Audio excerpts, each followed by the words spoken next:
반갑습니다, 여러분. 안녕하세요. 그동안 잘 계셨습니까? 옆에 누가 계신가 보시고 잠깐 인사 나누시면 좋겠고요. 안녕하세요. 네.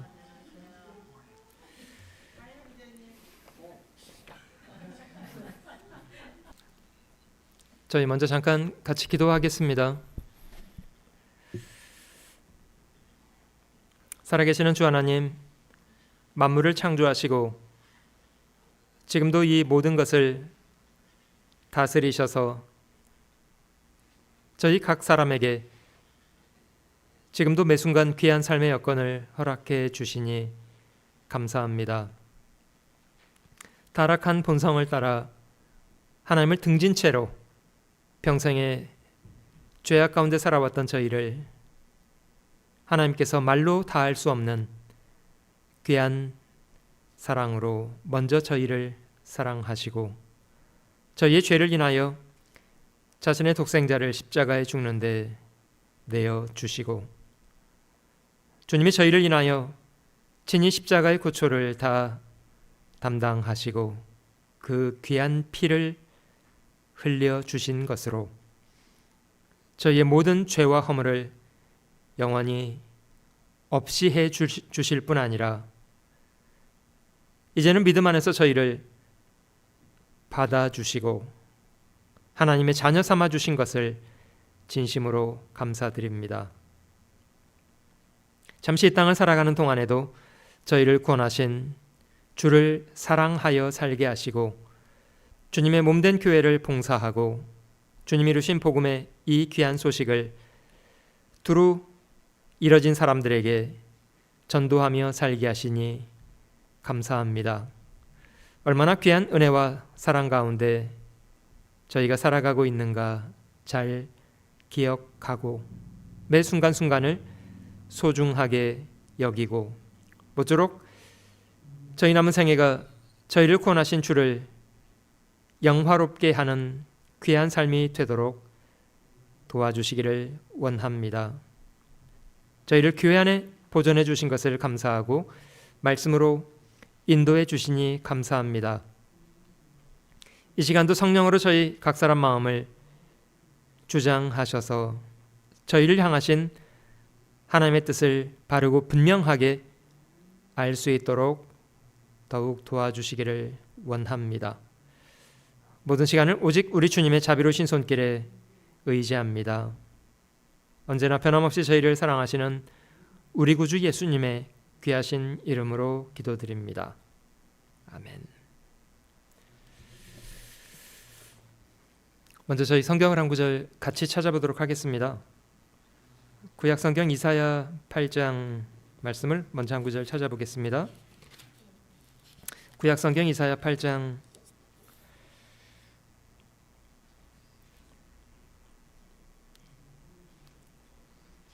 976페이지 구약성경 이사야 8장 12절과 13절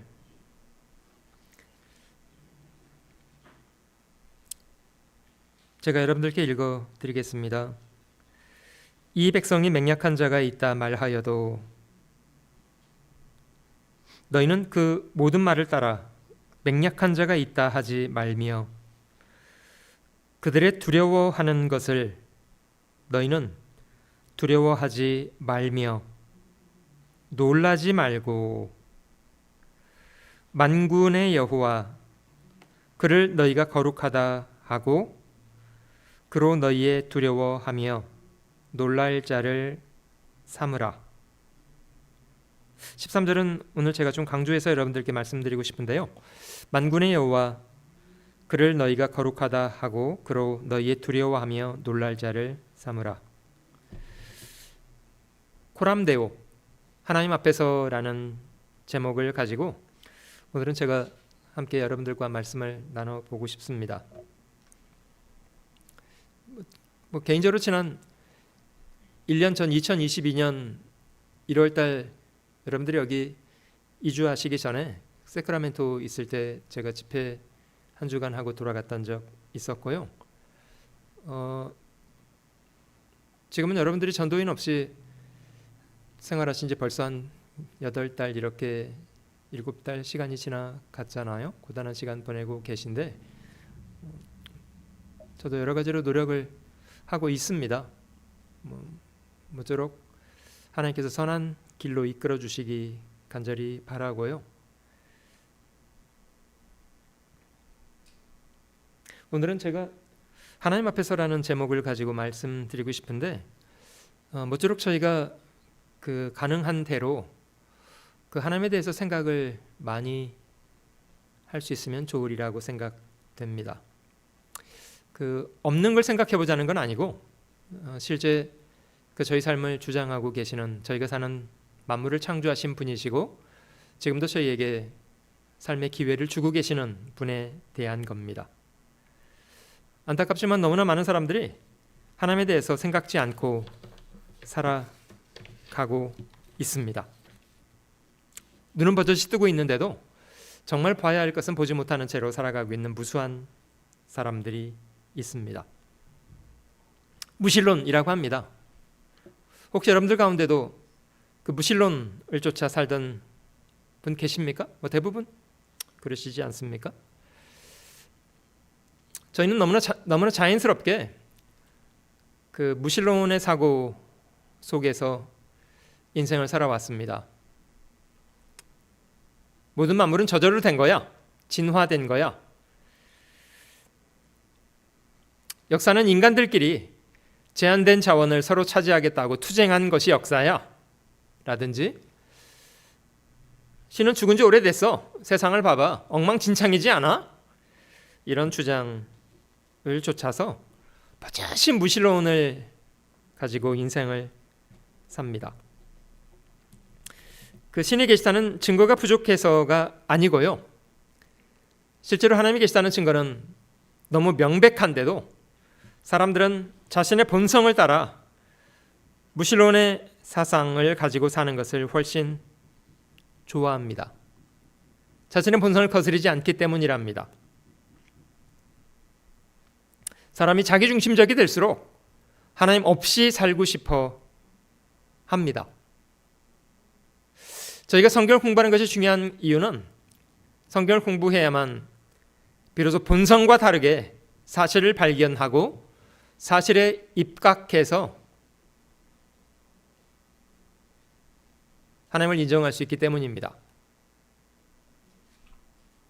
코람 데오,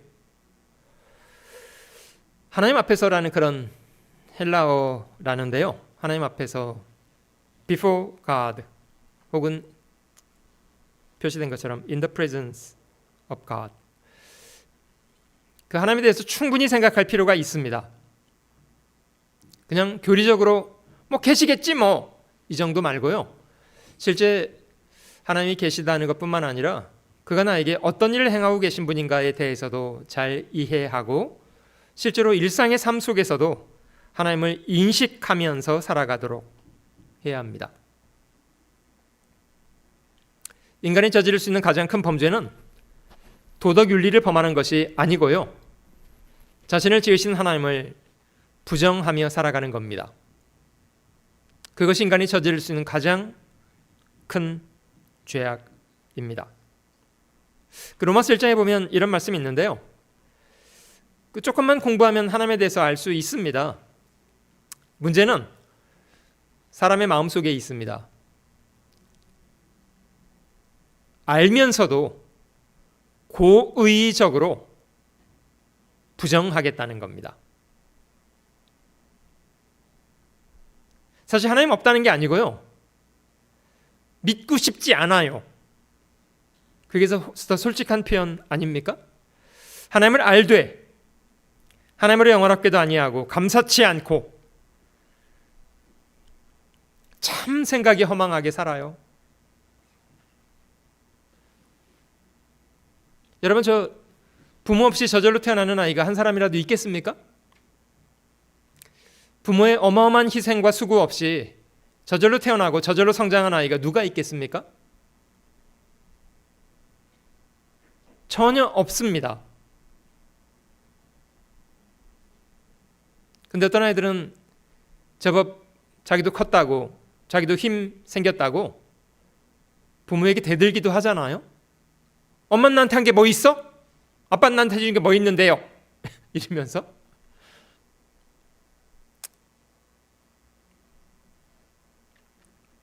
참 생각이 허망하다, 이런 생각 드시죠? 로마서 1장에 그 인간의 모든 범죄의 출발을 이렇게 설명했는데요. 또한 저희가 마음에 하나님 두기를 싫어함에, 안 계신다는 게 아니에요. 안 믿고 싶다는 거예요.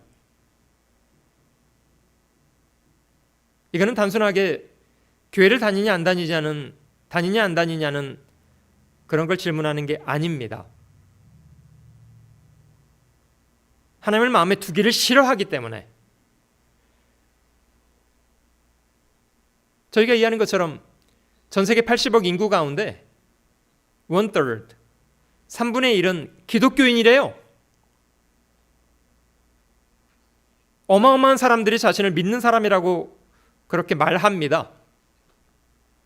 문제는 교회 안에 있으면서도 실제 생각은 버젓이 무신론, 하나님이 존재하지 않는 것처럼 여기면서 살아가는 사람들입니다. 저희가 마음에 하나님 두기를 싫어하기 때문에 하나님께서도 저희를 그 상실한 마음대로, 이 상실했다는 것은 뭐가 더 중요한지 덜 중요한지에 대해서 분별하지 못하는,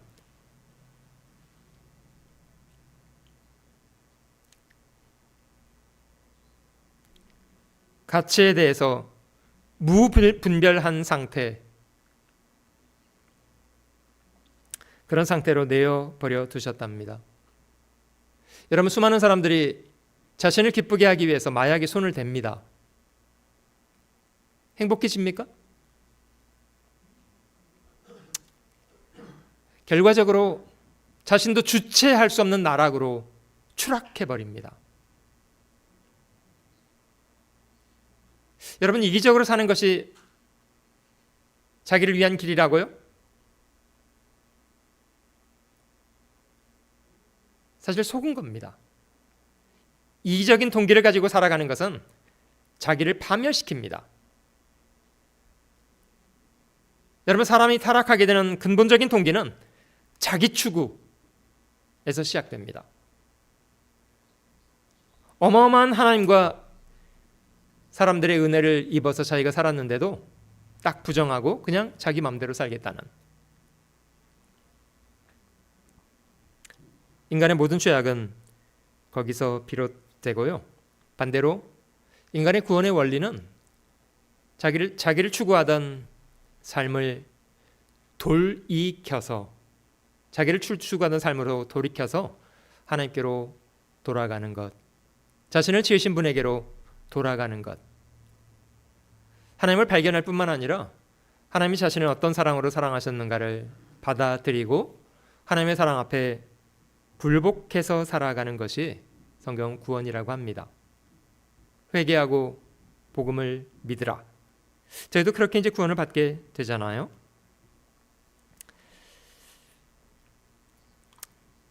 주님이 2000년 전 유대인들에게 질문하셨는데요. 사실 이거는 하나님 백성에게 주님이 질문하신 내용입니다. 너희가 성경도 하나님의 능력도 알지 못한다.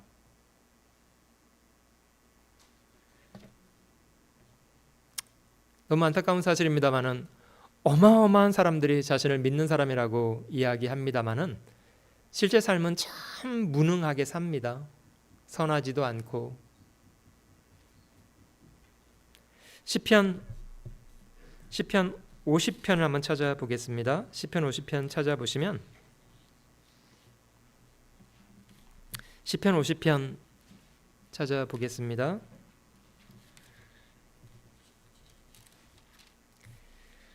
(16절) 말씀을 찾아보시면 시편 50편 16절,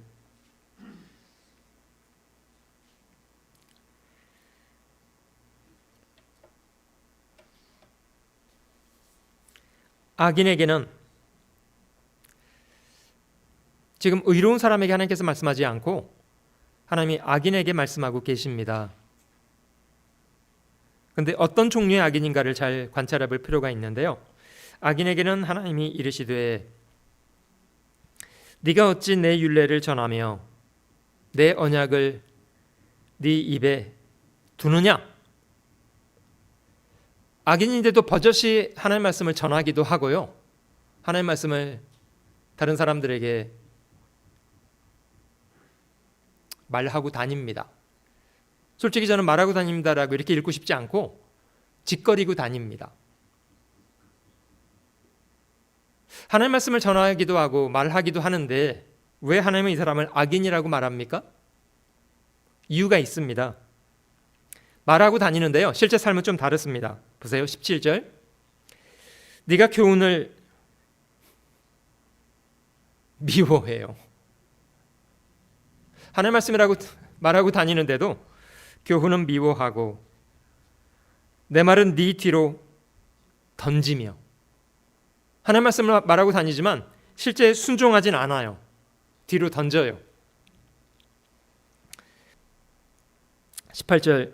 교훈을 본즉 도적을 본즉 연합하고 간음하는 자와 동류가 되며 네 입을 악에게 주고 네 혀로 괴사를 지으며 앉아서 네 형제를 공박하며 네 어미의 아들을 비방하는도다. 하나님 말씀을 짓거리고 다니지만 실제 삶은 하나님 말씀과는 전혀 상관없습니다. 이런 사람들이 간혹 한둘 있는 게 아니고요, 저희 주변에 아주 많습니다. 목사님이라고 해도 별의별 짓을 다 하잖아요. 목사님만 그렇습니까? 김집사 쌈자라고, 박장로 욕자라고, 최건사 사기 쳐먹고, 보통 많은 게 아니에요. 그냥 교회 다니는 것만 달라요. 실제 사는 거는 별로 다르지 않아요. 왜 이렇게 됐냐면요, 21절이 그 이유를 잘 설명합니다.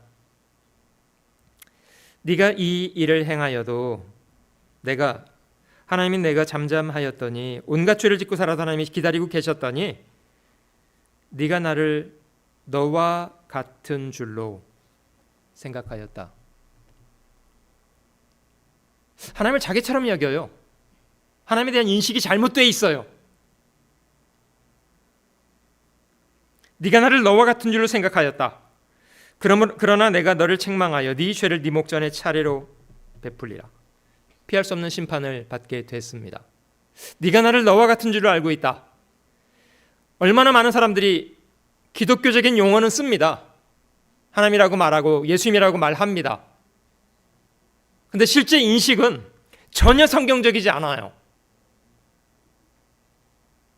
사실 이게 참 문제입니다.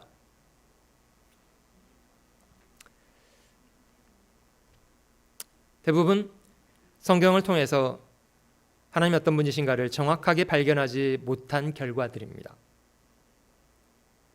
너희가 성경도 하나님의 능력도 알지 못함으로 오해했다. 과연 저희가 하나님에 대해서 바르게 인식하고 있는가에 대해서부터 저희는 질문을 잘 해봐야 합니다. 제가 중요한 걸 질문 드릴게요. 하나님 계십니까? 네. 어떤 분이십니까? 이것도 중요한 질문입니다. 많은 분들이 대답합니다. 하나님은요, 좋으신 분이신 것 같으시고요. 별로 아는 게 없어요. 달라면 잘 주시는 것 같고요. 램프의 요정이에요, 그냥. 알라딘에 등장하는 램프의 요정이에요. 이름은 하나님인데 내용은 전혀 성경적이지가 않아요.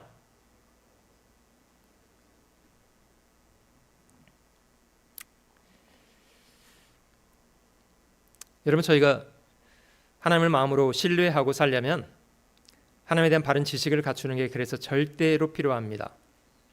하나님에 대한 바른 인식이 갖춰져야만 더 중요하게 여길 것을 중요하게 여기고 더 두려워할 것을 두렵게 여기고 삽니다. 자문의 중요한 말씀인데요, 같이 읽어볼게요. 사람을 두려워하면 올무에 걸리거니와 여호와를 의지하는 자는 안전하니라. 하나님에 대한 바른 인식이 안 갖춰져 있으면 사람은 누구라도 눈에 보이는 걸 두려워하고 살게 됩니다.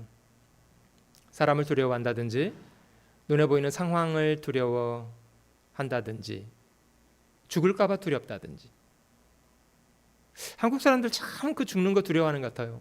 여러분도 그렇습니까? 어우, 추워 죽겠네, 더워 죽겠네, 배불러 죽겠네, 배고파 죽겠네. 막 죽을까 봐 겁을 엄청 내세요.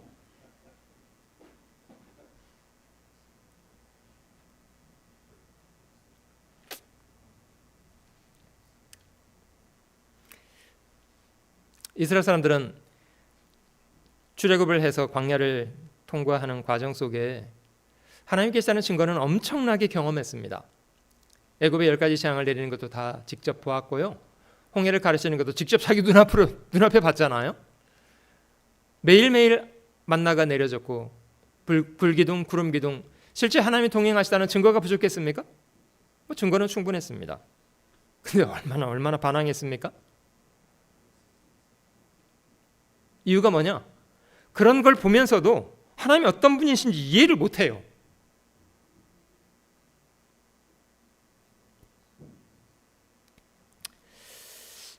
예수님 당시에 유대 사회를 지배하던 사람들, 제사장, 장로, 또 바리새인이라는 사람들이 있었습니다. 백성들의 스승 노릇하고 그들에게 성경을 가르치고 이런 역할을 했던 사람들입니다. 겉으로 보기에는 하나님을 잘 믿는 사람인데요, 바리새인들은 참 이상한 것들이 있었어요.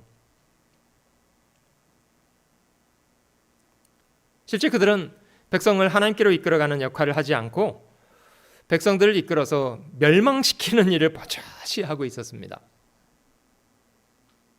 그래서 마태복음 23장에 주님이 그들에게 8번이나 반복적으로 화 있을진저를 경고했잖아요. 가장 대표되는 것을 몇 가지만 좀 기억해 보면요, 이들은 뭘 좋아합니까? 돈 좋아합니다. 실제로 하나님 믿고 살기보다는 돈 좋아하고요, 하나님께 높임을 받는 것을 원하기보다는, 하나님이 자기를 높여주는 걸 원하기보다는 사람에게 높임 받는 걸 훨씬 더 좋아했습니다.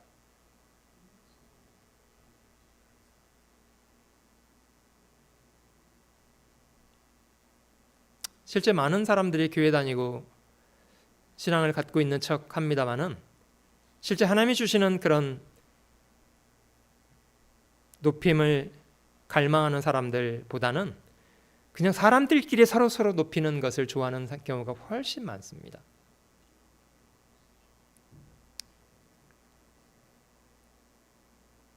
제가 만난 어떤 분은 집사님이셨어요. 제가 그 집사님께 질문 드렸습니다. 혹시 천국에 가실 수 있다는 확신은 갖고 계십니까? 중요한 질문 아닙니까? 저는 그분한테 천국 갈 수 있냐고 물었는데 그분 답변은 이러했습니다. 제가 집사입니다. 그렇게 답변하시더라고요. 집사인데 못 가겠냐? 뭐 이런 답변이었어요. 제가 다시 질문드렸습니다. 집사님이시군요. 집사님, 천국 갈 확신은 갖고 계십니까? 그때부터 이분이 자기가 그동안 얼마나 열심히 했다는 걸 막 얘기하시더라고요. 교회를 몇 년 다녔고 헌금을 얼마나 많이 했고 이렇게 자기가 열심히 해왔는데, 여러분, 천국은 자기 열심으로 가는 겁니까? 전혀 아닙니다. 이분은 하나님이 자신을 죄로부터 건져서 구원해 주시기도 전에 먼저 의로운 사람이 돼버렸어요. 그냥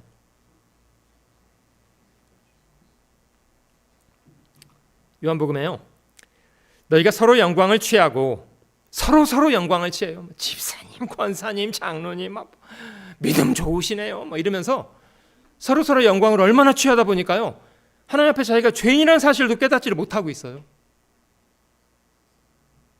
사람들끼리 높임을 이렇게 받다 보니까요, 자신을 낮추지를 못해. 여러분, 구원은 의인이 구원을 받습니까? 죄인이라야 구원 받습니까? 죄인이라야 구원 받아요. 여러분, 죄인이라고 자기를 인정하는 게, 높이는 게 아니에요. 자기를 하나님 앞에 바짝 낮춰야만 자기가 죄인이라고 인정할 수 있습니다. 근데 하나님이 죄를 용서해 주시고 높여 주시기도 전에 그냥 인간들끼리 서로 높이다 보니까요, 저희가 죄인이라는 사실을 못 받아들여요.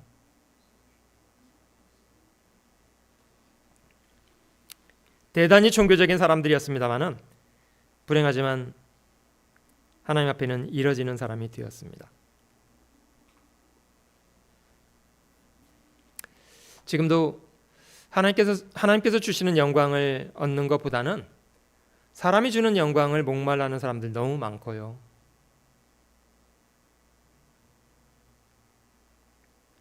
사람이 교회는 열심히 다니지만 구원받지 못하는 큰 걸림돌이 돼 있습니다. 저희는 사람의 영광을 하나님의 영광보다 더 사랑하고 있다. 여러분, 저희가 하나님에 대한 바른 인식을 갖춘다는 게 왜 중요하냐면요, 하나님 계시죠. 분명히 계십니다. 그 하나님이 어떤 분이신가에 대해서 바르게 이해해야만 하나님에 대한 바른 인식을 갖출 수가 있습니다. 저희가 전도집회 때 사도행전 17장에 기록되어 있는 사도 바울의 아레오바고 설교 자주 공부해 봤는데요, 사도행전 17장에 바울은 그렇게 하나님을 설명했습니다. 우주와 그 가운데 만유를 창조하신 분이다. 여러분, 저희가 살아가는 우주 원래부터 있던 겁니까? 아닙니다. 원래부터 있던 건 아무것도 없습니다. 집마다 지은 자가 분명히 있어야만 집은 존재합니다. 이 우주가 존재하는 것은 이 우주를 만드신 하나님이 계시기 때문입니다. 하나님은 창조주시고 우주를 지으신 분, 우주와 그 가운데 있는 만유를 창조하신 분, 모든 것을 지으신 분이기 때문에 천지의 주인, 그런 분이시기 때문에 인간이 손으로 만든 집에 거하시는 분이 아니라고 말했습니다. 무엇이 부족해서 사람에게 도와달라고 도움의 손길을 청하는 분 아니시라고 말했습니다. 하나님은 사람에게 뭘 달라는 분이 아니시고, 오히려 하나님은 자신이 창조하신 만물을 사람에게 주시는 분, 생명도 주시고 호흡도 주시고. 여러분, 다들 숨 쉬고 계시죠? 우리가 호흡하는 건 누가 우리에게 주고 계시는 겁니까? 부처님이요? 전혀 아닙니다. 왜 부처라고 말할 수 없냐면요, 부처는 창조주가 아니기 때문이에요. 하나님이 모든 사람에게 생명도 호흡도 만물도 주고 계십니다. 저희가 생존하고 있는 이유는 하나님이 저에게 지금도 모든 것을 주고 계시기 때문에 저희는 그걸 받아서 생존합니다. 인류의 모든 족속을 한 혈통으로 만드신 분이다. 온 땅에 거하게 하시고 저희 연대를 정하고 계시다. 저희는 과거 언제 태어나서 오늘까지 살아왔습니다. 절대 영원하지 않습니다. 여러분, 저희 가운데 아무 사람도 자신이 50될 거 예상하고 50된 분 안 계시고요, 60, 70 될 거 예상하고 60, 70 된 분 안 계십니다. 그냥 어쩌다 보니까 그냥 돼 있어요.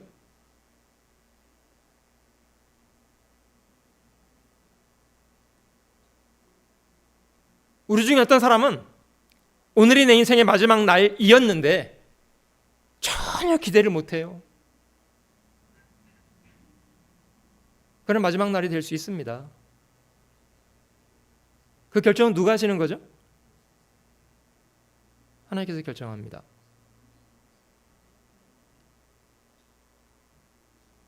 영원한 천국도 영원한 지옥도 분명히 있고요, 사람을 각각 심판하셔서 그 영원한 곳으로 보내시는 결정도 우리가 하는 것이 아니라 우리의 주권자 되신 하나님께서 결정합니다.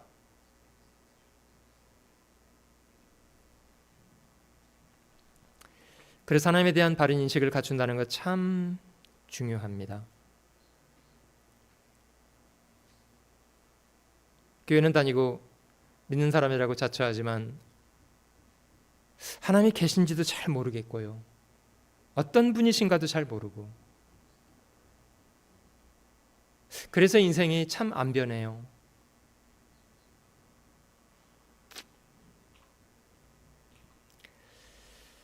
하나님이 저에게 성경을 주셨습니다마는 하나님의 성경을 주신 목적이 있습니다. 두 가지를 기억해 보면 좋겠는데요, 한 가지는 성경을 통해서 구원받도록 하겠다는 것이 한 가지 목적이랍니다. 그래서 저희는 가능하면 성경을 익숙하게 가까이 하고 이해할 수 있으면 좋습니다. 왜냐하면 성경을 통해서 구원을 받기 때문에요. 저희가 키우는 자녀들에게도 가능하면 어릴 때부터 성경에 익숙한 사람이 되도록 도와줄 필요가 있습니다. 어려서부터 성경을 알았다. 성경은 능히 너로 하여금 그리스도 예수 안에 있는 지혜로 믿음으로 말미암아 구원에 이르는 지혜가 있게 한다. 성경을 통해서 저희는 구원을 받습니다.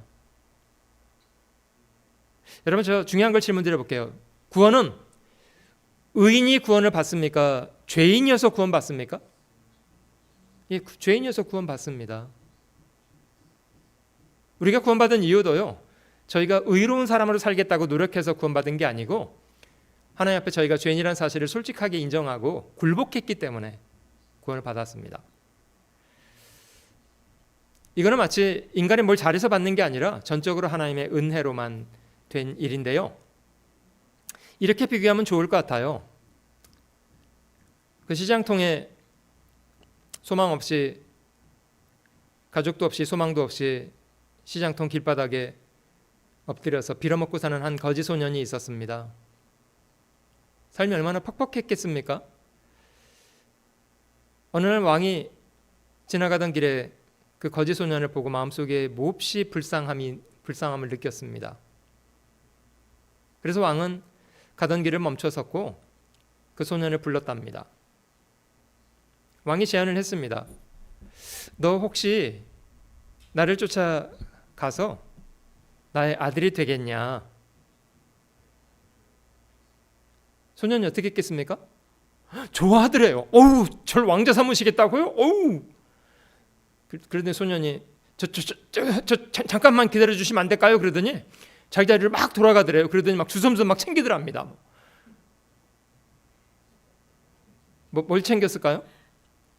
자기가 덮고 자던 거적도 챙기고요, 깡통도 챙기고 깨진 숟가락도 하나 챙겨가지고 주섬주섬 들고 오더랍니다. 그걸 왜 챙겼을까요? 아마 거지로서는 자기 인생의 가장 소중한 것들이라고 여기지 않았겠습니까? 그래서 왕이 그 소년에게 그랬답니다. 네가 나를 따라오려거든 이제 더 이상 그거는 안 갖고 와야 된다. 놓고 와라. 그러니까 소년이 막 갈등을 막 하더래요. 내가 이걸 포기해야 된다고? 이 마이 프레셔스를 포기해야 된다고? 만약에 그 거지가 저는 그냥 왕자 안 하고 이거 그냥 계속 갖고 있을게요 이러면서 자기 자리로 돌아갔으면 바보 아닙니까? 왜냐? 어마어마하게 좋은 것들이 왕에 있어요. 그걸 얻기 위해서는 자기의 이 쓰레기 같은 것들은 딱 버릴 줄 알아야 돼요. 자, 그래서 이 거지 소년이 일약 어제까지 거지였는데 왕의 은혜로 왕자가 됐습니다. 왕궁에 들어갔습니다. 근데 왕자답게 행동하는 게 하루아침에 되겠습니까? 이게 훈련과 시간이 필요합니까? 네? 훈련이 필요하죠. 왕자라고 모욕시키고 왕자 옷을 입혀놨더니 굉장히 불안해해. 자기 옷 아닌 것처럼 생각하고. 왕궁에 일꾼들 지나가면 막 인사하고요. 잘 계셨어요. 어쩔 줄을 몰라 하고. 왜냐? 자기가 왕자라는 걸 지금 잘 인식을 못해요. 식사하라고 하면 깡통 같은 거나 찾으려고 하고. 왜 그래? 그동안 거지로 살아왔어요. 몸에 배어 있어요, 그게. 그걸 정돈하려면 시간이 필요하고 교육도 받아야 되고 훈련도 해야 합니다. 하나님이 성경을 통해서 사람을 구원하십니다마는 또 한 가지 성경을 통해서 똑같은 과정을 밟아가게 하시는데, 모든 성경은 하나님의 감동으로 되었다. 교훈과 책망과 바르게 함과 의로 교육하기 유익하다. 하나님은 구원받은 사람을 성경으로 교훈하세요. 어떤 때 책망도 많이 하세요. 잘못된 것을 바르게 해요. 왜냐? 거지가 지 맘대로 사는 건 아무 상관없어요. 근데 왕자가 지 맘대로 사는 것은요, 왕의 영광과 직접 상관이 있습니다. 우리가 죄인으로 살 때는요, 우리가 어떤 삶을 살았든지 하나님 나중에 심판해서 지옥불에 던질 거기 때문에 상관없습니다.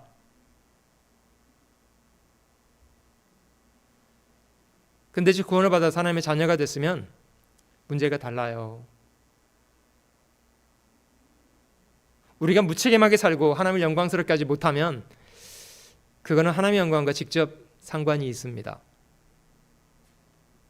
그래서 하나님도 저희를 교훈하고 책망하고 잘못된 것은 바르게 하고 의로 교육해 가세요. 그럼 그렇게 하는 과정을 통해서 뭘 원하시는 거냐? 17절 천천히 읽어볼게요. 이는 하나님의 사람으로 온전케 하며 모든 선한 일을 행하기에 온전케 하려 함이니라. 저희가 구원을 받아서 하나님의 자녀가 된 건 사실인데요, 하나님의 사람으로 온전하진 않아요. 그리고 하나님께서 저에게 하기 원하는 선한 일을 행하는데도 온전하지가 않아요.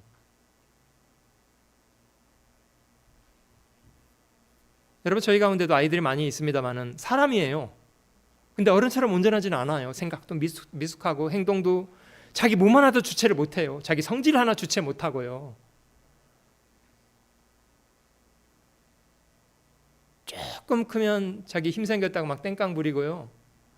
자기 뜻대로는데 막 징징거리고요.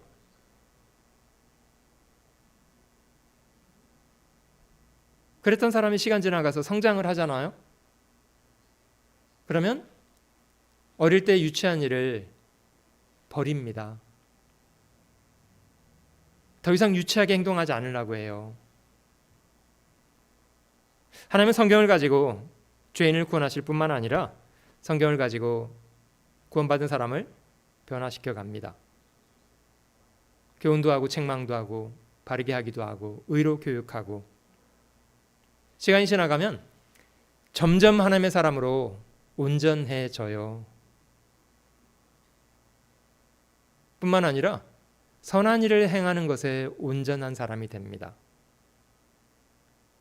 마지못해 사는 게 아니에요. 실제 하나님께서 원하시는 선한 일을 자신의 일로 여기고 받아들이고 살아갈 수 있게 됩니다.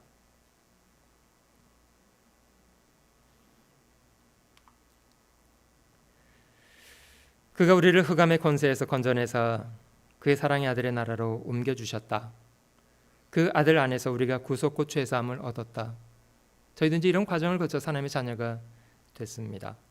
근데 하나님의 자녀가 된 이후에는 점점 하나님에 대해서 잘 배워가야 합니다.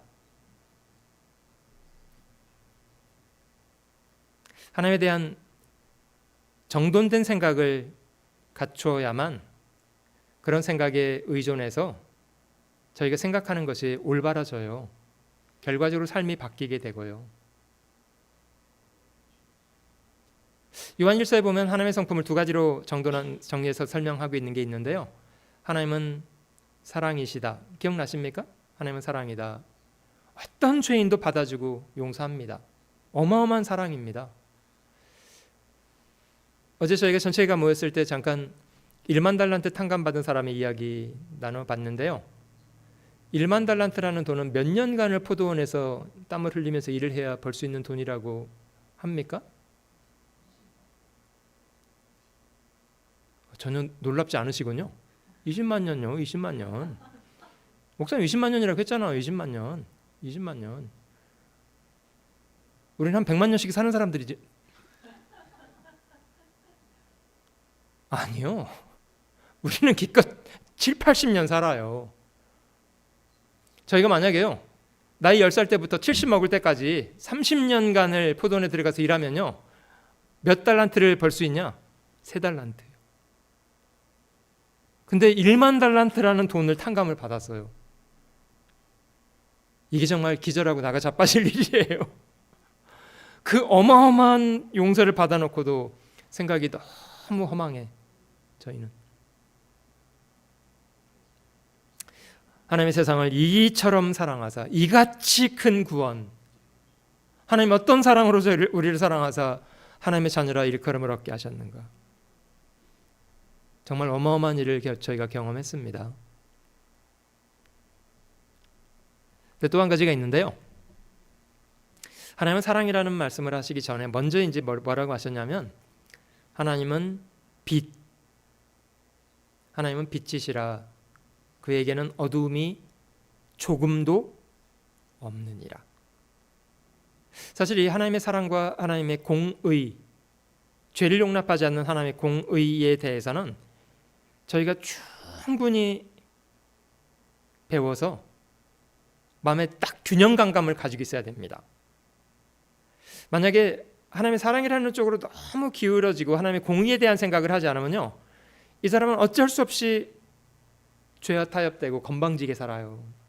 아유 괜찮어, 다 용서하신대, 부어 마셔, 이렇게도 살아요. 뻔뻔하게 죄악 가운데 그냥 살아요. 근데 반대로 하나님의 공의에 대해서만 지나치게 생각하고 사랑을 잃어버리면 하나님은 굉장히 두려워해요. 겁을 내요. 죄는 덜 져요. 근데 이 사람은 어떤 문제가 있냐? 하나님을 사랑하진 않아요.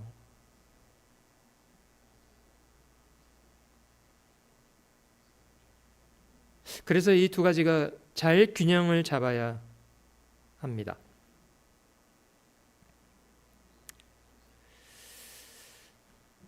마태복음 5장 그 주님의 산상수훈을 한번 찾아보시면 마태복음 5장 산상수훈 중에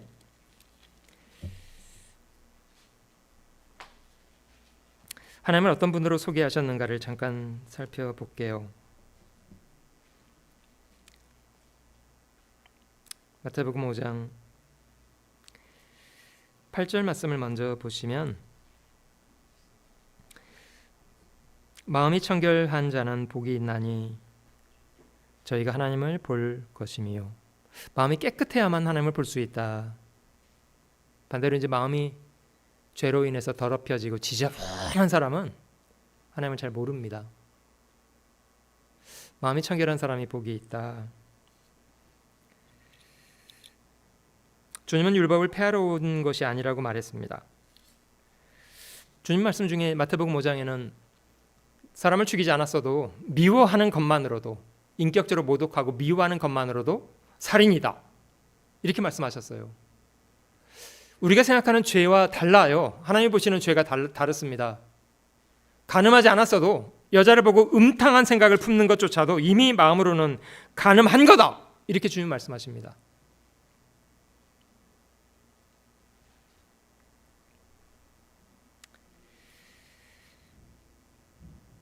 얼마나 크신 분인지요. 땅을 하나님 발등상이라고 말했고요.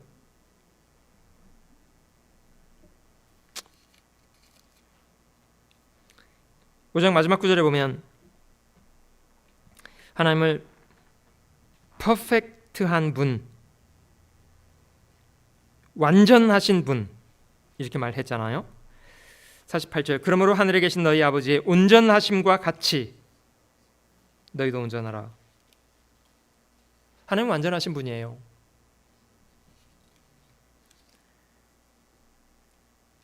하나님 마음의 중심을 살피고 계시는 분이시고요.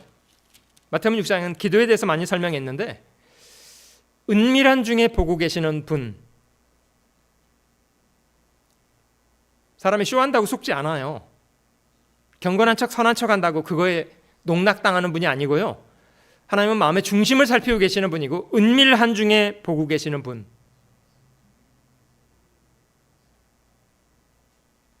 그래서 유대인들이 자신을 경건한 사람인 것처럼 쇼하기 위해서 사람들 앞에서 기도하고 구제하고 나팔 불고 이런 거 하나님 안 좋아하세요.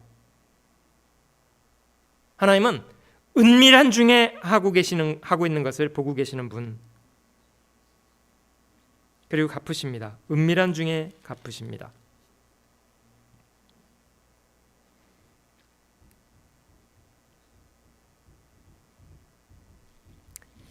마태복음 6장 6절 말씀을 보시면 너는 기도할 때에 네 골방에 들어가 문을 닫고 은밀한 중에 계신 내 아버지께 기도하라. 은밀한 중에 보시는 내 아버지께서 갚으시리라. 하나님은 모든 것을 감찰하시는 분이시고요, 아주 작은 것까지 섬세하게 살피고 보호하시는 분, 들풀 하나도 키워내시고 새 한 마리도 다 먹여 살리시고, 그런 하나님이 저희 아버지입니다. 하나님이 이런 미물조차도 다 키우고 입히신다면 하물며 너희일까 보냐? 너희가 어찌해서 그런 하나님을 잊어먹은 채로 살고 있냐? 무엇을 먹을까 입을까 마실까 이따위 것 염려하고 살고 있냐? 아무것도 염려하지 말라. 염려를 그치는 것 먼저 하라고 하시잖아요. 왜냐? 저를 돌보시는 하나님이 계시기 때문에.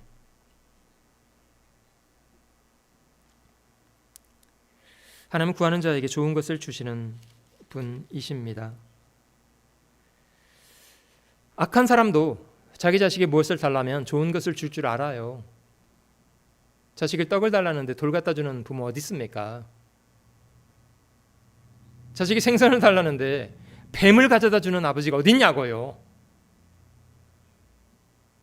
너희가 악한 자라도 자기 자식에게 좋은 걸 줄 줄 알지 않느냐? 하물며 선하신 하나님이 너희에게 좋은 걸 주시지 않겠냐? 여러분, 이런 인식이 필요합니다.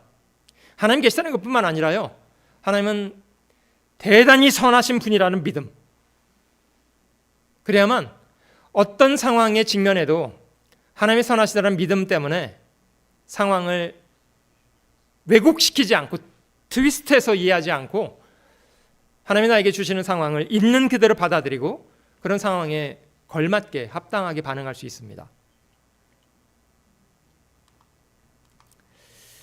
몇 사람은 하나님을 바르게 인식했던 사람들의 모형이 될 만한 사람들인데요, 욥은 성경은 이렇게 평가한 사람입니다.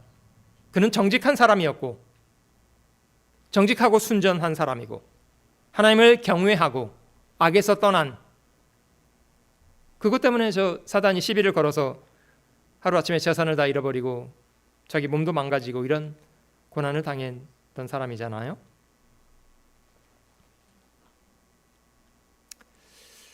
그는 그런 상황 앞에서도 주신 자도 여호와시고 취하신 자도 여호와입니다. 하나님은 늘 선하십니다. 잘 견뎌주었습니다.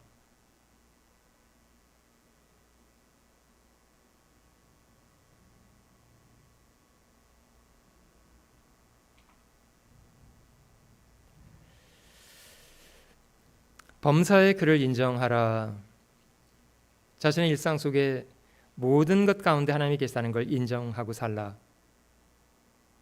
자신의 꾀를 믿고 살지 말고, 자신의 모은 재물 믿고 살지 말고 범사의 하나님을 인정하고 살라.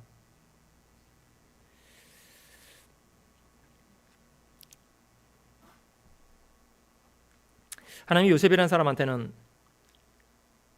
자기 형들, 심지어 부모까지 요셉 앞에 절을 하게 될 거라고 꿈을 어린 시절에 보여주었잖아요. 근데 실제 자신에게 벌어진 상황은 이제 자기 꿈과는 정반대 상황이 벌어졌습니다. 자기는 형들에게 배신을 당했고 이집트의 타향의 종으로 팔려갔습니다. 겨우 나이 17. 주인 보디발의 집안에서 선한 충성을 다해 섬겼는데 여주인은 자기를 갖고 놀고 싶어 했습니다. 그 얘기 아시죠? 그래서 요셉에게 죄를 짓자고 아마 몇 번 갖고 놀고 적당한 때가 되면 갖다 버리거나 그렇게 했겠죠. 근데 요셉이 이제 그런 위기 앞에서도 침착하게 그런 상황을 모면할 수 있었던 마음의 동기가 있는데요, 이런 은밀한 죄의 유혹에 대해서 요셉은 타협하지 않았습니다. 요셉은 뭐라고 말했냐면요, 주인이 나에게 이 집안의 모든 것을 맡겼지만은 그만 것은 당신 하나뿐이다. 왜냐? 당신은 아내 아니냐? 내가 어찌 이 큰 악을 행해서 내 주인 보디발에게 죄를 짓겠냐? 가 아니고요, 내가 하나님께 죄를 짓겠습니까? 그러니까 요셉은 자기가 하나님 앞에 있다는 걸 분명히 인식하고 있었습니다. 여러분, 저에게 필요한 게 이런 인식이에요. 우리 일상의 모든 순간순간에 하나님이 나를 감찰하고 계시다는 것, 모든 상황이 하나님의 손에 붙잡혀 있다는 것을 인식하는 거예요. 성경은 동일하게 청년의 정욕을 피하라. 요셉 잘했어요. 도망갔어요. 그냥. 나중에 누명을 쓰고 자기 주인을 강간미수했다고 감옥까지 들어갔잖아요.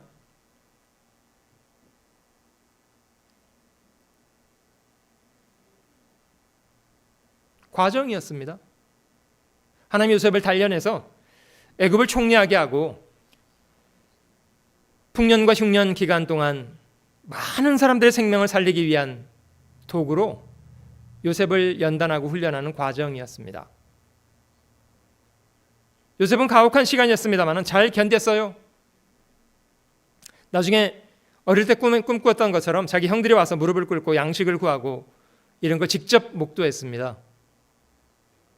요셉은 얼마든지 형들을 보복할 수 있는 권한이 있었어요. 권력이 있었고. 요셉은 형들에게 그렇게 말했습니다. 나는 요셉이라고. 당신이 애굽에 판 그 사람이 바로 나라고. 그래서 보복하겠다는 것이 아니라 하나님이 이 어려운 흉년통에 우리 가족을 살리기 위해서 나를 먼저, 당신들보다 먼저 애굽에 갖다 놓으신 겁니다. 그게 요셉이 형들을 보복하지 않고 용서할 수 있었던 이유입니다. 하나님을 인정하는 사람, 용서의 사람.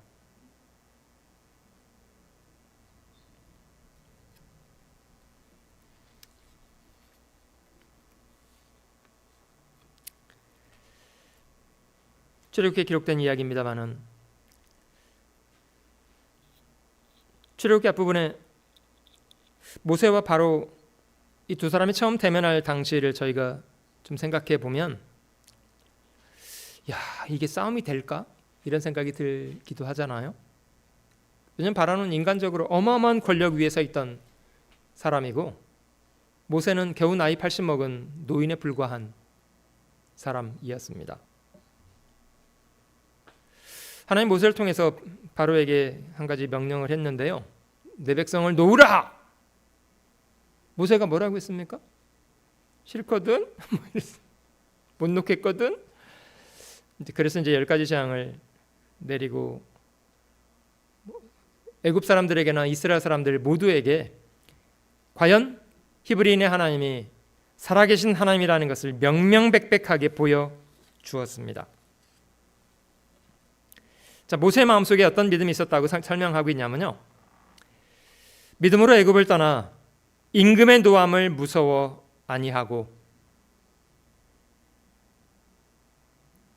곧 보이지 아니하는 자를, 하나님을 말하죠. 보이지 않는 하나님을 마치 보는 것처럼 여겨서 참고 따랐다.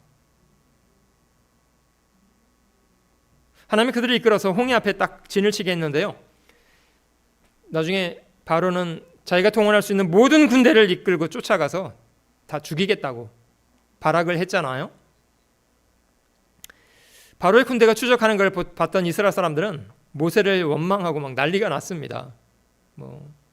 이러자고 애굽에서 탈출한 겁니까? 서부터 그냥 애굽 사람들을 섬기고 삽시다.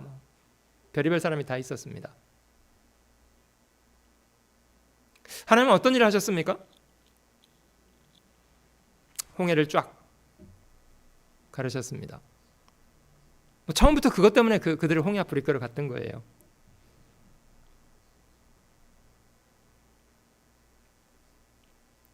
하나님은 우리가 생각하는 정도로, 우리가 예상하는 정도로 그 정도 하나님 아닙니다. 늘. 하나님은 실제 홍해를 가르시는 정도 하나님이 아니시고요. 하나님이 홍해를 가르시는 것은 우주를 창조하신 분이기 때문에요, 홍해 정도 가르시는 것은 아무 문제 없습니다.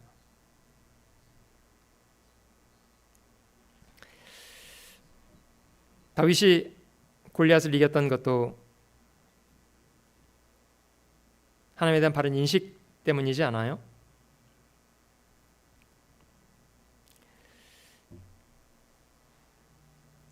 다니엘서에 우상 숭배하지 않으면 죽이겠다는 왕의 협박 앞에서도 다니엘의 친구들은 아주 담대했습니다. 설령 우리가 불 속에 들어가서 죽게 될지라도 왕의 세운 신상에게 절하지 않겠습니다.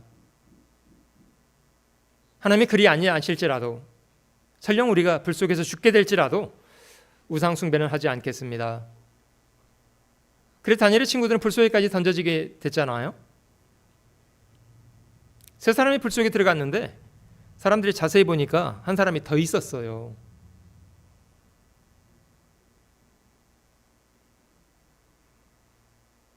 나중에 왕이 그들을 불러서 그들이 불에서 나왔습니다마는 조금도 타지 않았습니다. 불 속에 함께 있었던 또 한 사람은 누굽니까? 주님이 그들과 함께 계셨어요. 약속하신 것처럼. 여러분, 저희가 더 두려워할 분을 두려워하는 것이 제정신을 차린 겁니다. 만군의 하나님 여호와로 너희의 두려워하며 놀랄 자를 삼으라. 하나님으로 두려워하며 놀랄 자를 삼아야 합니다. 그래야만 헛된 것을 지나치게 두려워한다든지 헛된 것에 놀란다든지 하지 않습니다. 바른 인식을 갖춰야 합니다.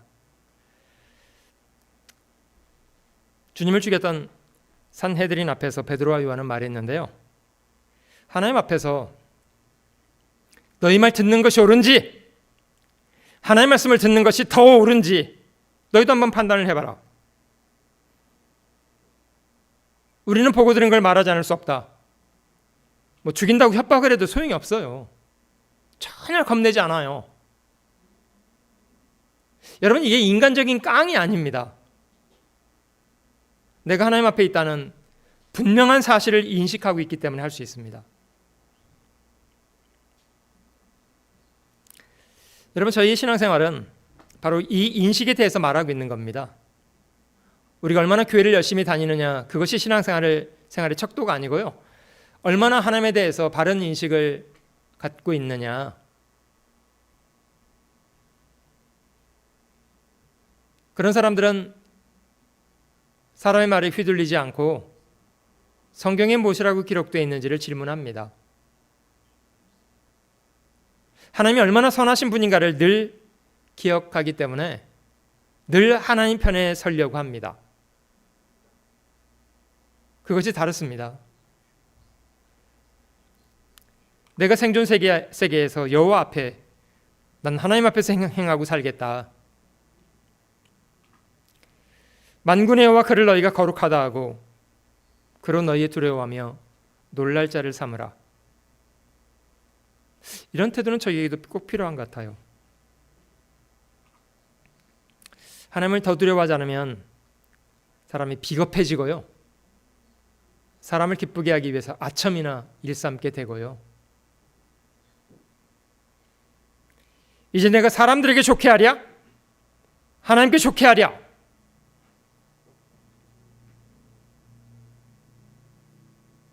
여러분들은 누구를 좋게 하시겠습니까? 사람들에게 아첨이나 일삼고 사람을 좋게 하기 위해서 발버둥 치겠습니까? 사람들에게 기쁨을 구하랴?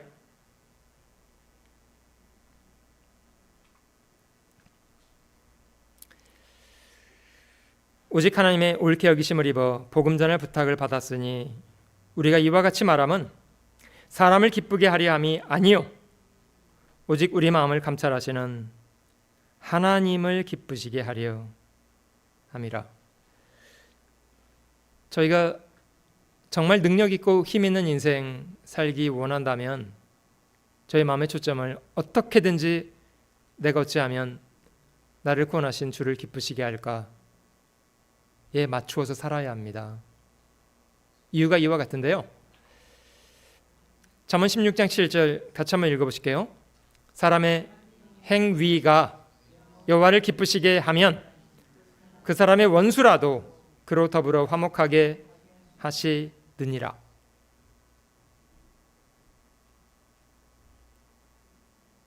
사람의 행위가 여호와를 기쁘시게 하면, 하나님은 천지를 창조하신 분이시지만 인격적인 하나님입니다. 사람이 하나님을 기쁘시게 하면 하나님도 그 사람을 선대하세요.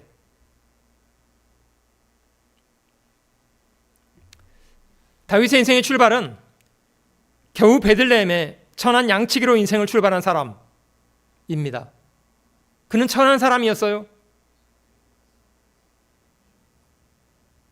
근데 그는 신앙을 이론으로 익힌 게 아니었습니다. 하나님은 날 도와주실 거야. 아마도 도와주실걸? 이 정도가 아니었고요. 그는 자기 부모의 양을 지킬 때도 정말 작은 일에 충성을 다해요. 곰이나 사자가 와서 어린 양새끼를 물어가면 기어코 쫓아가서 곰과 사자와 싸웠습니다. 목숨을 걸어놓고.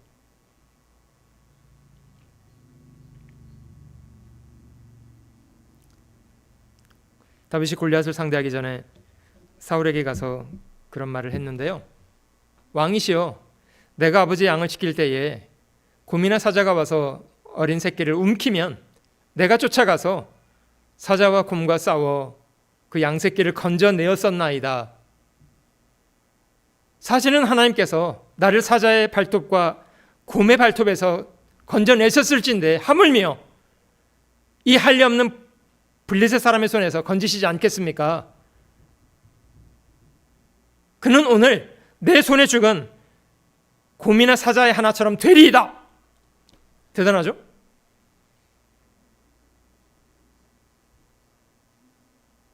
하나님이 다윗을 얼마나 마음에 들어 하셨는지요.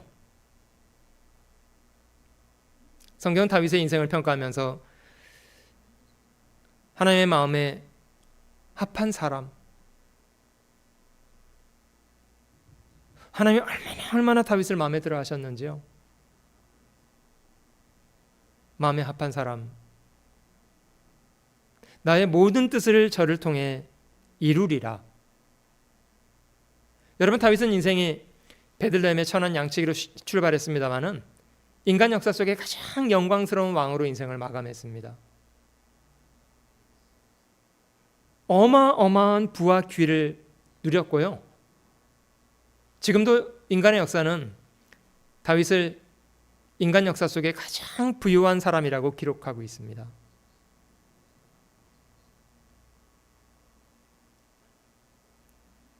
사람의 행위가 여호와를 기쁘시게 하면,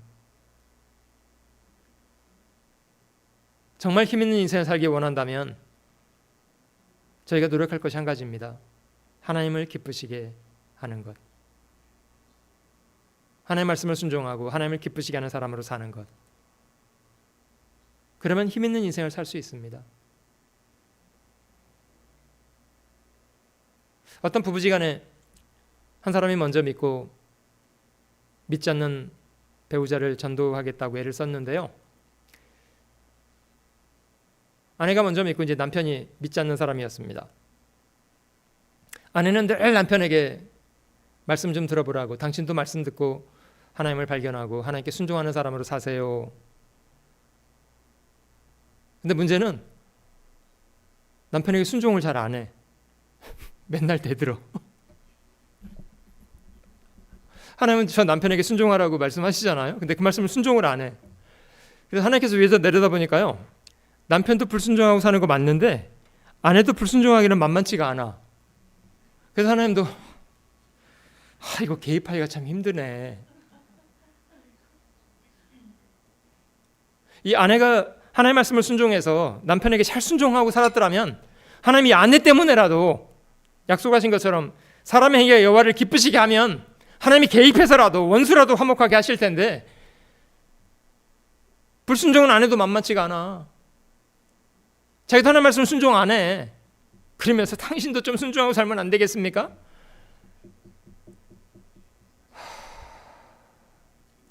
하나님은 속으로 그러실 거예요. 갈 길이 멀다. 이거 참.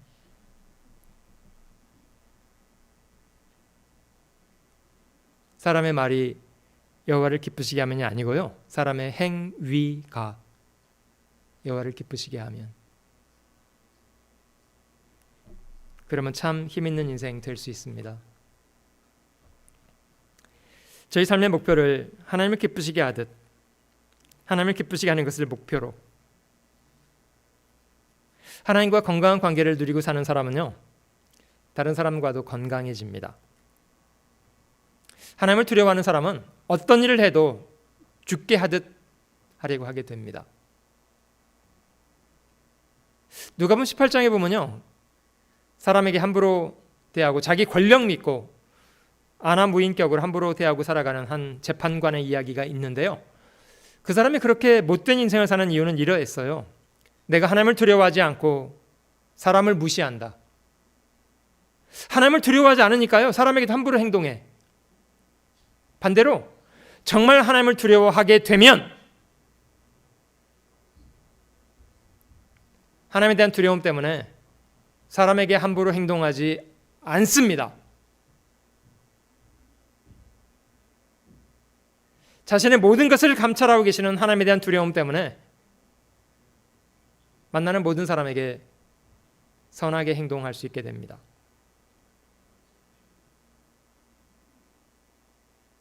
그래서 저희가 하나님에 대한 바른 인식을 갖추는 것이 중요합니다. 왜냐하면 저희 삶의 변화의 출발이 거기서 시작되기 때문에요.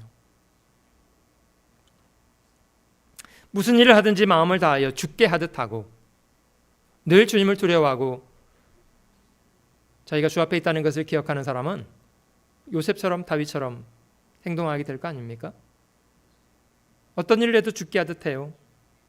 사람에게 보이기 위해서 쇼하지 않고.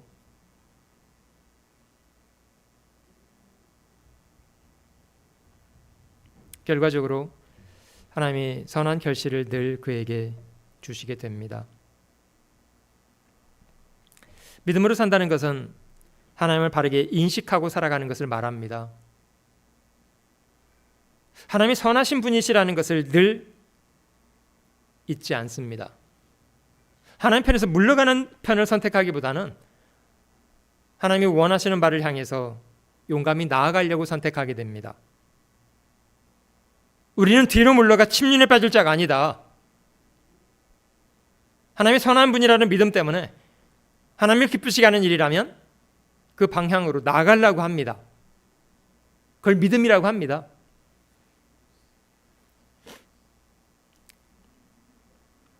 저희가 그런 바른 믿음을 얻기 위해서 가장 주의해야 할 부분은 하나님 말씀을 귀 기울이는 겁니다. 우리의 생각이 하나님 말씀과 달라도 하나님께서 말씀하신 것이라면 자신의 생각을 포기하고 하나님 말씀의 삶을 드립니다. 이러므로 우리가 하나님께 쉬지 않고 감사함은 너희가 우리에게 들은 바 하나님의 말씀을 받을 때에 사람의 말로 아니하고 하나님의 말씀으로 받음이니 진실로 그러하다. 이 말씀이 또한 너희 믿는 자 속에 역사하느니라. 저희가 성경을 공부할 때마다 하나님이 우리 각 사람에게 주시는 말씀으로 그렇게 받지 않아요?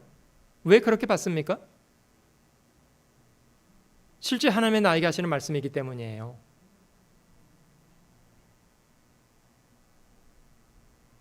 아까도 디모데 후서 3장에 모든 성경은 하나님의 감동으로 됐다. 교훈도 하고 책망도 하고 바르게 하고 의로 교육하고.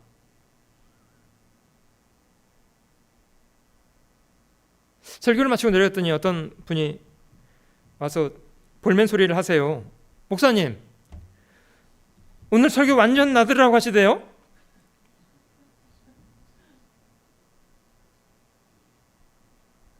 누가 얘기한 거예요? 누가 내 얘기를 목사님한테 했어요? 목사님 자매님 저 잘 들으셨는데요. 자매님 들으라고 한 얘기 맞아요. 근데 뭘 알고 합니까?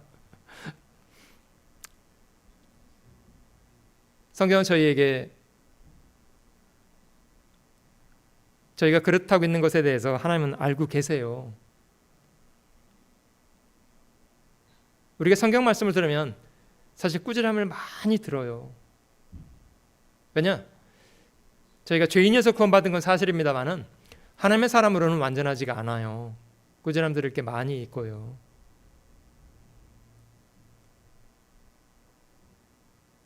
그런 꾸지람을 거역하지 않고 마음으로 잘 곱씹어서 받아들이고 그걸 익혀야만 그런 과정 속에 저희가 성장합니다.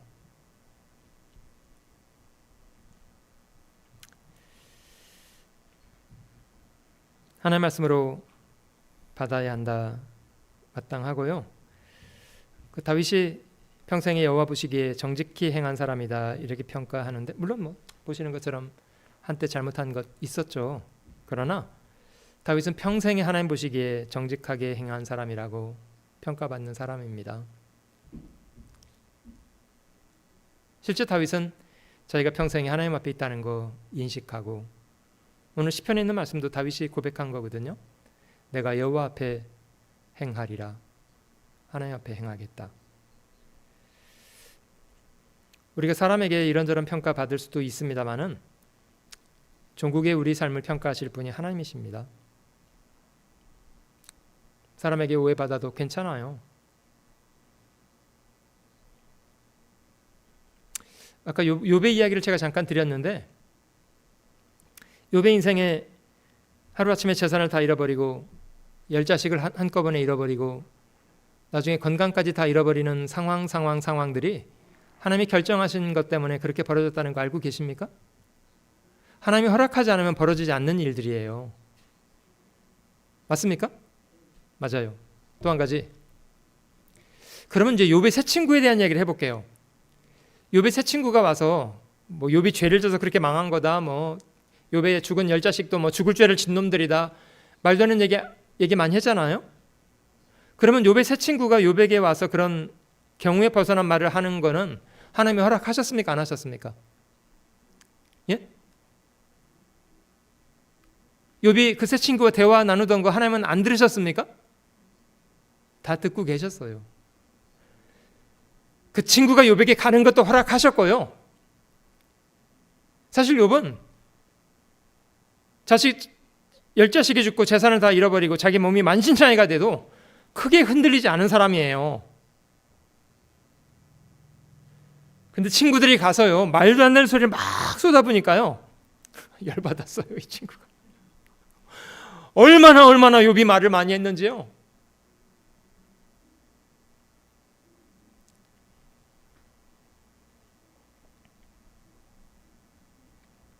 여러분, 저희가 다른 사람의 정당하지 못한 평가를 받는 거에 대해서 목숨 걸고 변호를 해야 합니까? 그냥 그러려니 하세요. 사람이니까 다 보지 못해서 그런 거지. 중심을 보시는 하나님께서 적당한 때가 되면 뭐 드러내 주시겠지. 만약에 욥이 친구들에게 그렇게 말 많이 하지 않고, 그래 친구들아, 내가 너에게 그렇게 비춰졌다면 미안하다.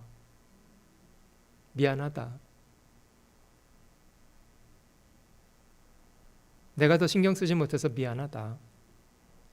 그렇게 했더라면 하나님 보시기에 참 더 아름다웠을 뻔했어요. 근데 욥은 말을 많이 했어요. 많이 한 정도가 아니라 너무 많이 했어요. 나중에 욥이 하나님 앞에 무릎을 딱 꿇잖아요. 하나님, 제가 알지 못하는 걸 너무 많이 말했습니다. 하나님이 다 허락하셨는데, 나중에 하나님이 그 욥의 친구들 중에 엘리바스를 불러서 그렇게 하셨어요. 너 내가 들어보니까 너희 세 사람의 말이 내 종 욥의 말같이 정당치 않더라. 하나님도 다 듣고 계셨어요. 우리가 하는 말, 모든 말을 하나님이 듣고 계십니다. 결국 하나님께서 가장 바르게 판단해 주실 거라고 믿고요. 그래서 좀 억울해도 잠잠히 기다리는 거 좋습니다. 그게 하나님을 두려워하는 사람으로 마땅하다 생각이 들고요. 좀 사람들의 평가에 지나치게 휘둘리지 말고 하나님께 마음을 고이 드리는, 사람들 보기에는 부자들의 많은 연보가 큰 연보라고 생각되잖아요. 주님은 그렇게 평가하지 않으셨어요. 이 가난한 과부의 두렙돈이 훨씬 더 큰 연보다. 왜냐? 부자는 많은 금액 현금한 거 사실이에요. 그러나 여전히 자기를 위해서 많이 갖고 있어요. 마음을 다하진 않았어요. 그런데 이 가난한 과부는 그 구차한 살림 중에서 자기 생활비 전부를 주께 먼저 드렸다. 마음을 드리는 것. 주님이 원하시는 것은 그런 것이라고 생각합니다. 각각 은사를 받은 대로 하나님의 각양 은혜를 맡은 선한 청지기 같이 서로 봉사하라. 교회를 이런 자세로 섬기면 참 좋을 것 같아요. 누가 말하려면 하나님 말씀하는 것처럼 하고, 봉사하려면 하나님이 공급하시는 힘으로 하는 것처럼 하고, 그래야만 하나님께 영광이 돌아가요. 우리가 우리의 일상이 다 하나님 앞에 있다는 것을 잘 기억해야만 이런 마음을 품고 모든 일을 행할 수 있으리라고 생각됩니다.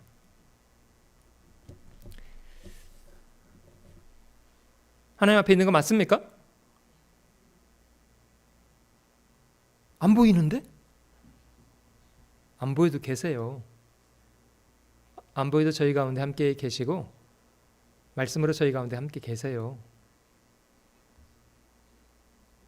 바르게 인식하고 우리의 일상이 하나님 앞에 있다는 사실을 늘 기억하면서 생각하고 말하고 행동하고 하셔야겠습니다. 같이 기도하실게요. 살아계시는 주 하나님, 지금도 살아계셔서 만물을 붙잡고 계시고 저에게 매 순간순간을 허락해 주시는 것을 감사합니다. 얼마나 크신 분인지, 얼마나 거룩하신 분인지, 얼마나 두려우신 분인지 잘 기억하고 하나님으로 저희 삶에 놀라고 두려워할 자를 삼고 저희 평생이 하나님 앞에 있다는 것을 기억하며 행하게 하시기를 원합니다. 사람을 기쁘게 하는 어리석은 사람 되지 않게 하시고 오직 저희의 중심을 살피시는 하나님을 기쁘시게 하는 사람으로 살도록 도와주시옵소서. 샌프란시스코 교회가 두루 이 지역에 이뤄진 사람들에게 능력 있게 복음 전하며 많은 사람을 주께 돌아오게 하는 선한 일을 잘 감당토록 형제자매들 영육간에 힘있게 하시고 도와주시기를 원합니다. 함께 주신 모든 시간과 은혜를 감사하며 언제나 변함없이 저희를 사랑하시는 우리 구주 예수님의 귀하신 이름으로 기도드립니다. 아멘.